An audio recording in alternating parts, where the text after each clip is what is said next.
Hello everyone, and welcome to my presentation on workplace environments of police departments, differences in officer perceptions. My name is Clay Driscoll. I'm a first-year policing PhD student at the UC School of Criminal Justice.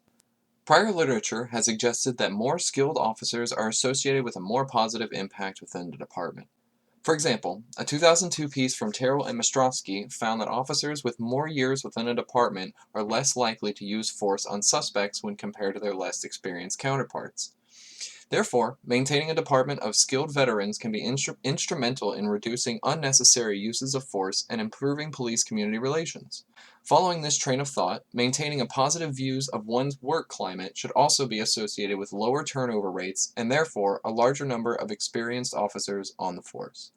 Based on this idea, I sought to determine if an officer's perception of their workplace climate changed in any way throughout their years within the department. Additionally, I wanted to determine if there were any differences in perceptions between male and female officers.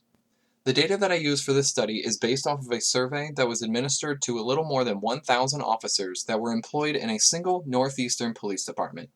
Perceptions of workplace climate were represented by several questions that inquired about the individual officer's perceptions of officer-officer relationships. The idea here being that positive officer-to-officer relationships would result in a positive work environment.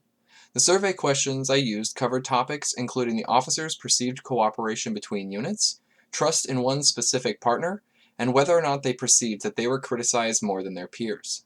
These answers were combined into a single Likert-based scale, such that a higher score always indicated a more positive perception of the officer-to-officer relationships.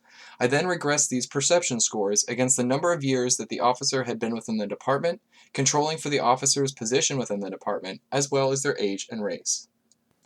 Overall, female officers were found to have slightly more negative perceptions of officer-to-officer relationships. Additionally, both male and female officers' perceptions decreased slightly over time, with female officers decreasing at a rate almost double that of males. However, arguably the most interesting piece of this study was that the perceptions from male officers seemed to level off after about 25 years within the department.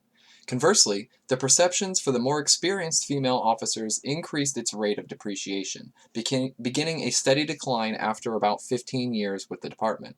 However, it should be noted that there were only a handful of female officers that had been with the department for more than 15 years, so this could be a small number of female officers creating this effect. There are also a handful of other limitations with this study. For starters, this study only includes one department.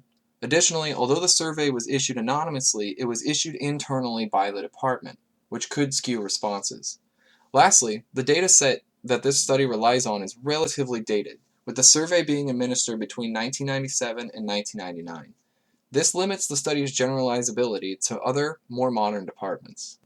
In the future, I would like to compare the results to other representatives of workplace climate that were contained within the survey. For example, the survey included questions that focused on how the department treated female officers and how the command structure handled problem officers. Ideally, these could be combined into an overall perception of workplace climate within their department. Thank you all for coming to my presentation.